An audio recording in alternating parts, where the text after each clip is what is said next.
for Denton and Reddish. In response to this report, Andrew Gwynn called for Children's Services to be taken out of Tameside's hands. Even he doesn't think this council is fit to run it. He was absolutely clear that the issue was not money, and he emphasised that Ofsted had singled out the lack of political drive or understanding.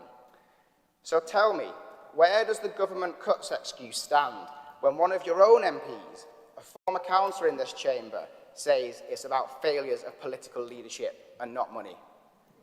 Or is this Labour MP playing party politics by pointing the finger at this Labour council? We have local Conservative councillors, a local Labour MP and an independent inspectorate all saying exactly the same thing, that the political leader of this department has failed and is failing. Perhaps they all have a point. So let me finish off by asking again, where is the accountability for the political leader of this most important of departments? And how long must we continue to suffer with his failings? Thank you. Any other of anyone? Good question.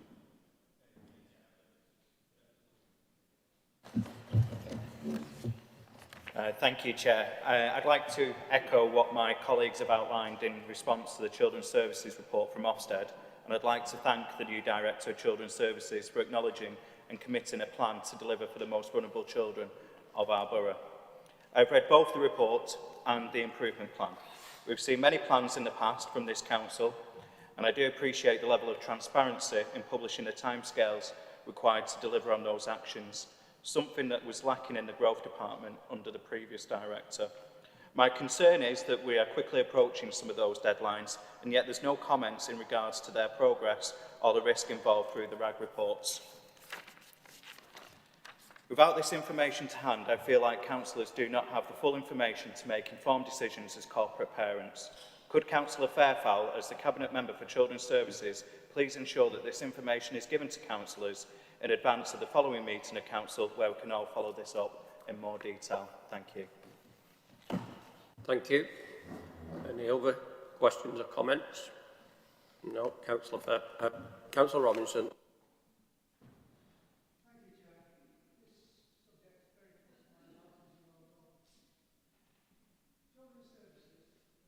Peter, can you put your mic on, please?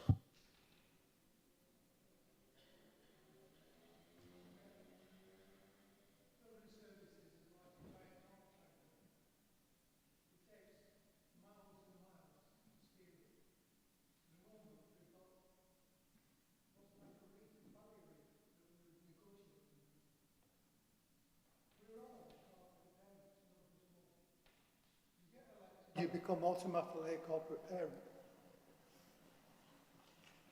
We deal with children's lives from sometimes birth up to adulthood.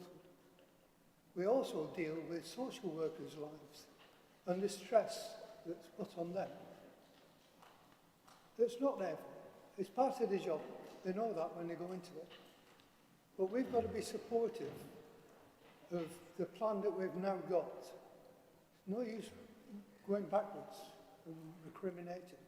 We've got a new plan, and I look forward to working with a new director on that. Whenever I'm needed, I'm here. I've worked on both sides now, so it's very important we get it right. And the sooner we start getting it right as a team, overall, from both sides, the officers, the members and the executive, the better for our children. Thank you. Thank you. Any others before I ask Councillor Cooney?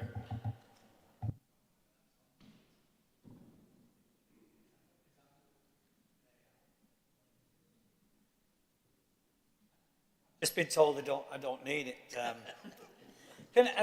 You know, thanks, Doreen and Ruth. And to be fair, I accept Councillor Costello and Councillor Billington's points, and you know, I come to this.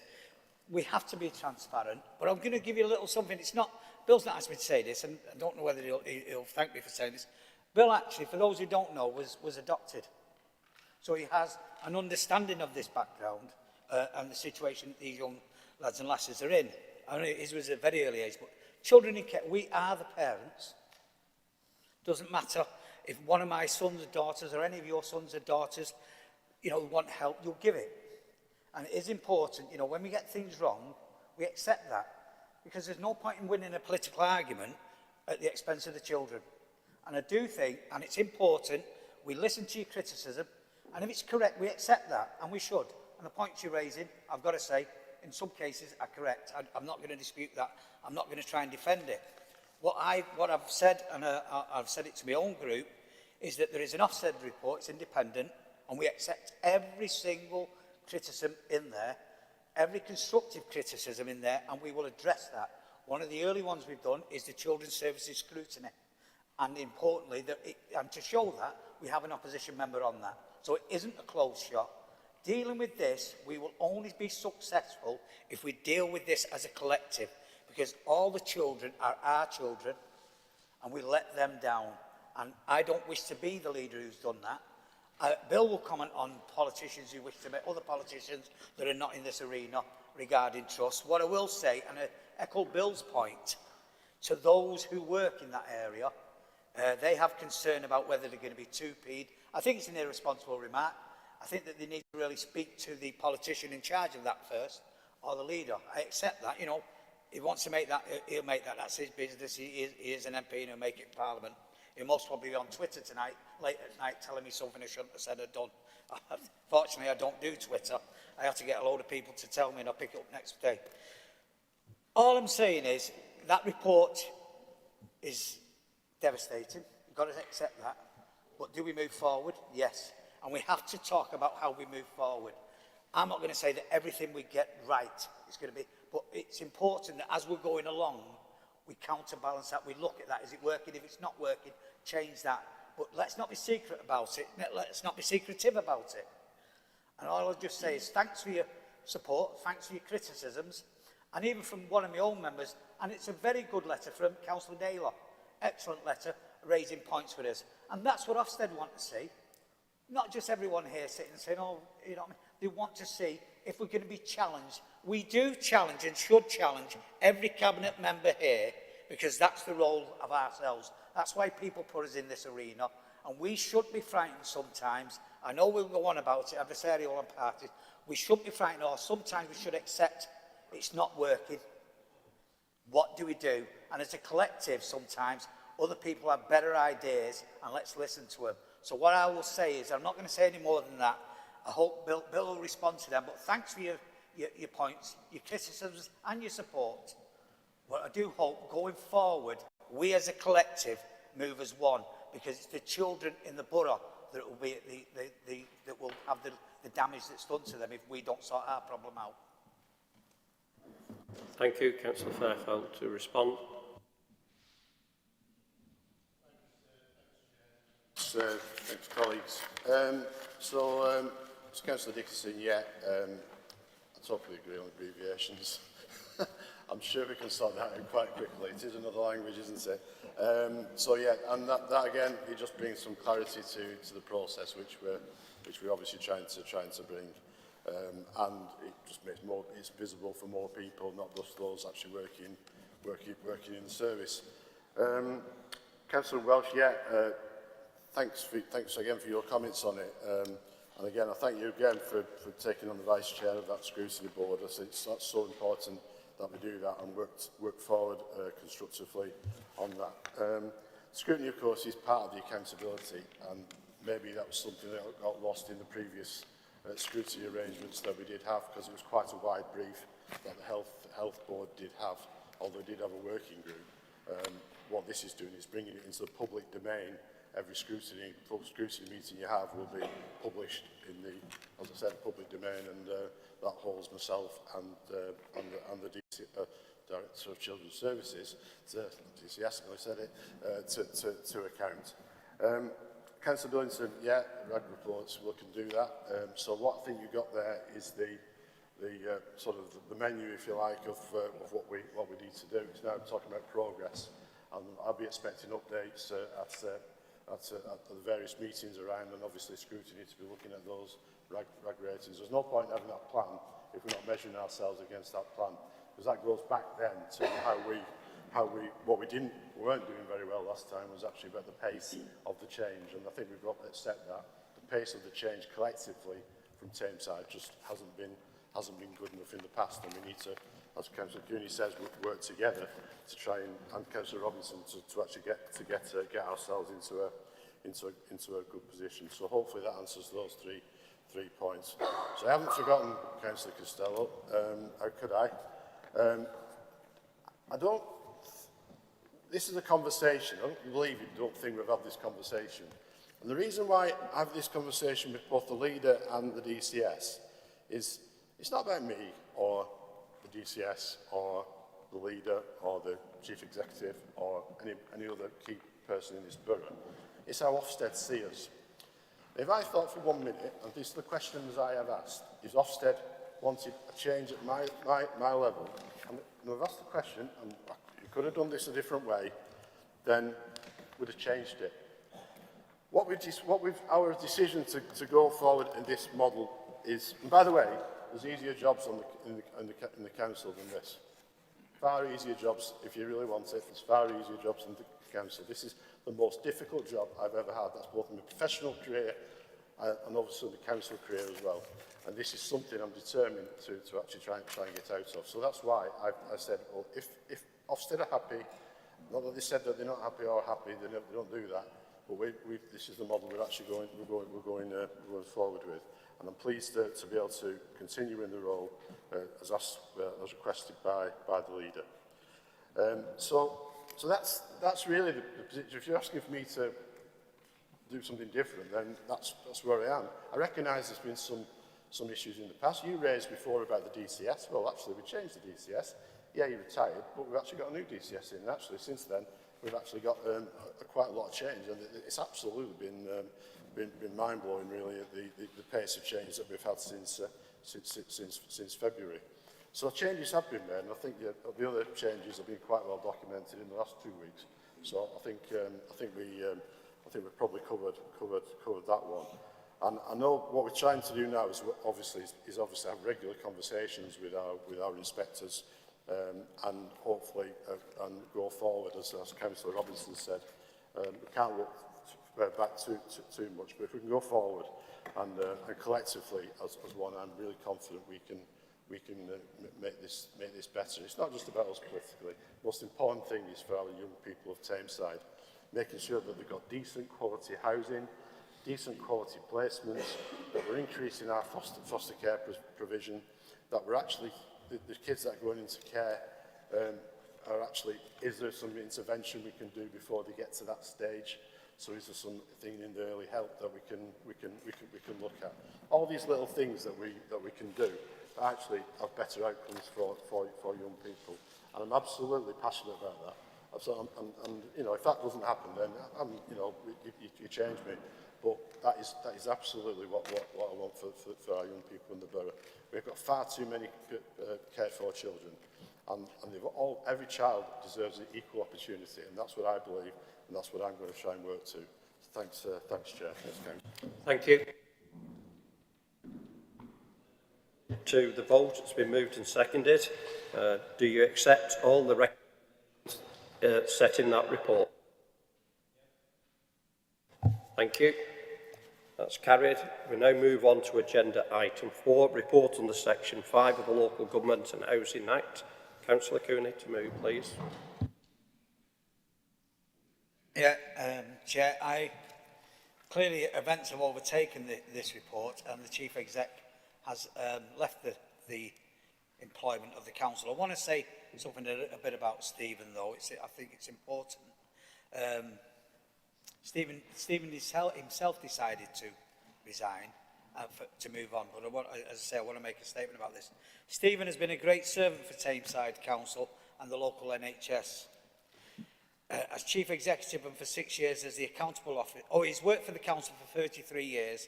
13 of those he served as the Chief Exec, and for 6 of those as the accountable officer for Tameside and Glossop Clinical Commissioning Group. Stephen has a long, successful track record in leading our organisation through the most challenging period in its history. The development of Tameside 1, the bringing back to life of Ashton Old Baths, the building of Tameside Wellness Centre, the completion of the £200 million secondary school rebuilding programme, and the successful renewal of Hattersley all stand out. He led the council on the local NHS response through the last 2 years of the COVID pandemic, and he was awarded the MBE for his work with asylum seekers and refugees. During his leadership, the council was awarded the LGC Council of the Year and the CCG, I know there's abbreviations in there, Doreen, the CCG rated as outstanding by the NHS, that's the National Health Service. However, with the closure of the CCG this month and with the advent of the new political leadership in the council, Stephen felt it was the right time for him to step down and start a new chapter in his life. I know I speak on behalf of everyone when I wish him the very best in his new endeavours, and I really do mean that, Chair. So move the motion, Chair, the recommendations. Thank you. Is that Second that, Chair. you all in favour with that? Yeah? Or did you want to speak, Doreen? Yeah.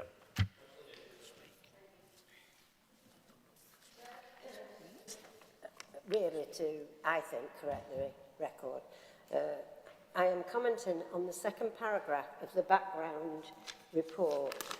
The report states, Monday the 28th of March 2022, the Chief Exec responded with an apology to the leader of the opposition group, which was accepted. And yes, I did reluctantly accept the apology because we had to carry on working, and if I hadn't, I couldn't see a way forward. I want to make very clear that my group did not accept this apology and made that clear to the ex-Chief Exec. 3 of my group wrote directly to the Chief Exec with very personal explanations as to why they certainly did have compassion and empathy. And he didn't even reply, which made me wonder how sincere the apology had been. The Chief Exec then asked to meet with me and asked how he could put this matter over the tweet right with the Conservative group. I said a good start would be to reply to their emails. I had to ask this twice before he eventually did and sent a copy and pasted reply to all 3 with a very small personal paragraph about what they had written at the end. I'm saying this because the written report says the leader of the opposition group accepted the apology as though that was the end. And it certainly wasn't. In fact, the 3 members thought it added insult to injury, and I just want to put that on record, Chair. Thank you. Thank you, Councillor Billington. Did you?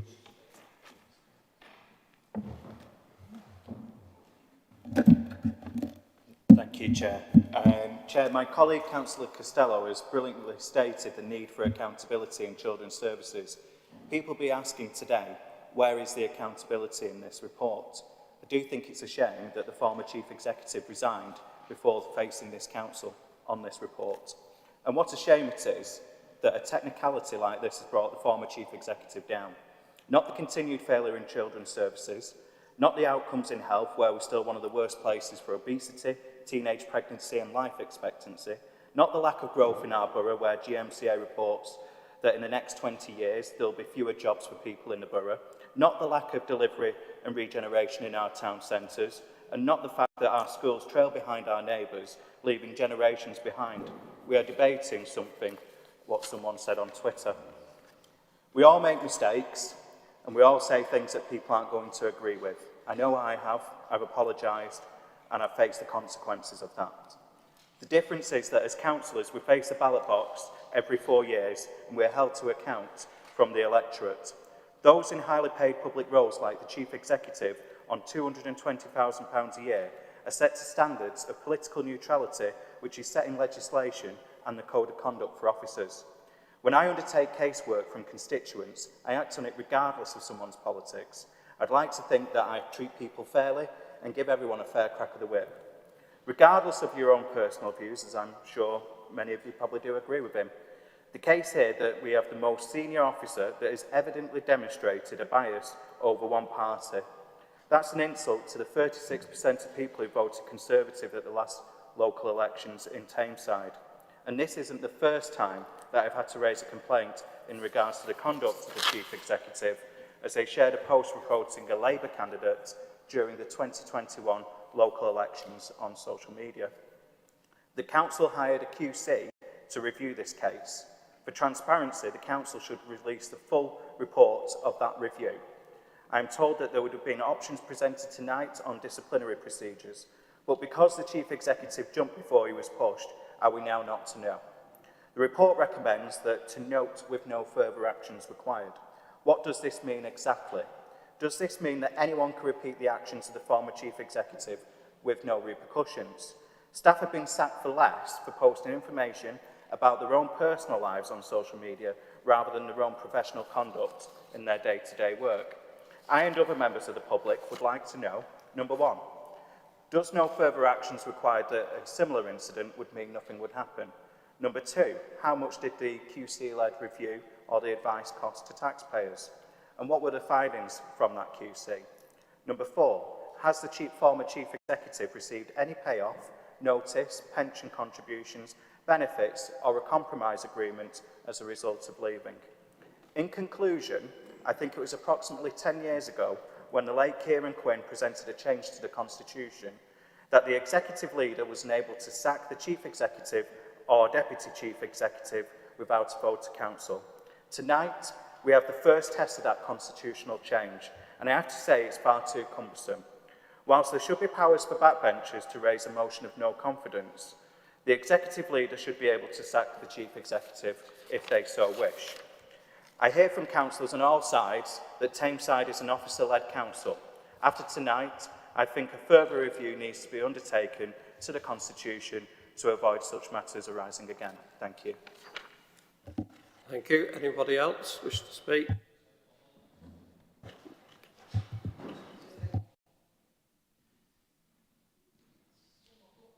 To hear the Tories reaching out for the moral high ground on this, isn't it? His colleague over there talked about what we've lost. We lost 52% of all our spending in the last 10 years. You want to try giving us that back? You're led by a man who doesn't know the difference between truth and lies, who partied while people were burying the loved ones. That's the modern day Tory party. And you stand up there trying to reach for the moral high ground. You've got a government that's turned the River Tame into an open sewer because it won't do anything about the privatised water companies. Because I don't know whether they're tipping money into the Tory party, but there is a sewer of dirty Russian money running through the Tory party. If you want an MBE, an OBE or a SIR, well, donate in this box here. That's the Tory party for you, the moral high ground. This is the Tory party that bunged contracts to the mate. Even Hancock's landlord had one, didn't he? For personal PPE. And now they're talking about burning it because you didn't even have to go on a tender list to get this kind of stuff. This is the party where a young black footballer from Wythenshawe shamed you into producing school dinners for 2 million kids. And this morning, as I usually do in Tameside, I went, got my paper, had a sit down, had a cup of coffee. I got talking to another senior citizen who'd just been across to the doctors to try and get a face-to-face meeting with the doctor. He was offered one at the end of July. That is the NHS under you. Don't pitch up to Tameside Hospital because the present waiting time is about 6 or 7 hours. And for God's sake, don't get run over because you're better off calling a taxi. That's the modern day Tory party, and don't reach for the moral high ground because I won't take lectures from you or any of you. Thank you. Seem to be wandering off now into another direction. No, I'm not calling anybody else. It's been dealt with, it's been said, and your own side actually wandered into another area, and that's the response you get for it. And hopefully, in Tameside, we do have better standards, and we do have some decent people that if they do break any ministerial calls or break the law, they do the decent thing. Councillor Cooney, respond, please.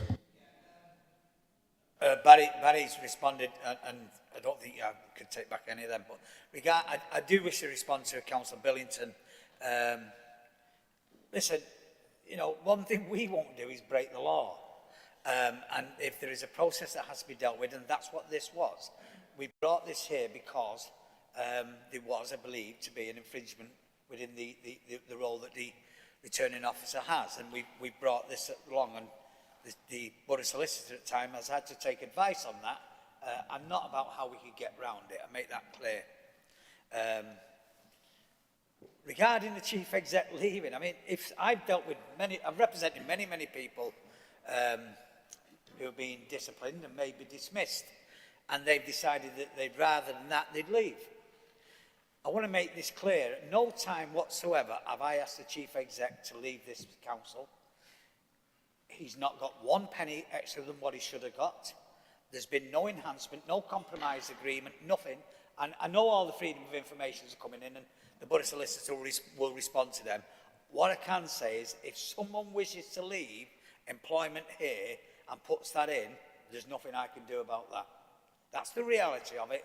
The Chief Exec himself decided to leave, and I've said my piece on Steve and the work that he did for the borough, and will be eternally thankful for that. I can't say any more than that. You're asking questions, hypothetical, legally or whatever. I do know, as I said, the world's written in to us on freedom of information, and I should imagine you yourself have, Councillor Billington, and you'll get the same response. We've had a pre-meeting with some stuff, but as I say, no. He left off his own back, and that was his decision. I can't stop anyone, but we still have to bring this here today. I move the recommendation, Chair. The report's just for noting, so I'll move on to agenda item 5, urgent items. There is one item of urgent business to consider in light of the Chief Executive's resignation with immediate effect and not serving his notice.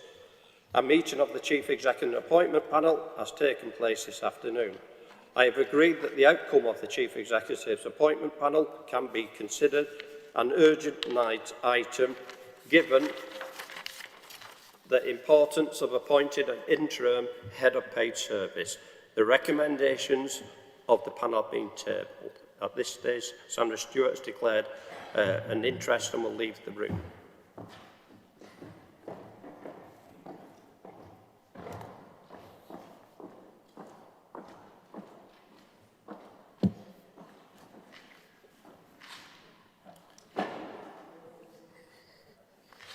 Councillor Cunningham.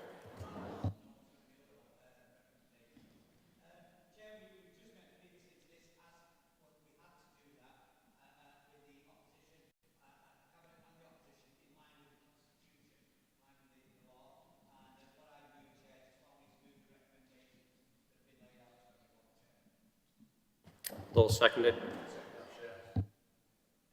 Any questions, comments from anybody? No? Okay. Can I ask you if you're all in favour then? Right, thank you. That is now the end of the meeting. Could I ask you all to stand while the Civic Mayor and Deputy Mayor leave the room? Thank you.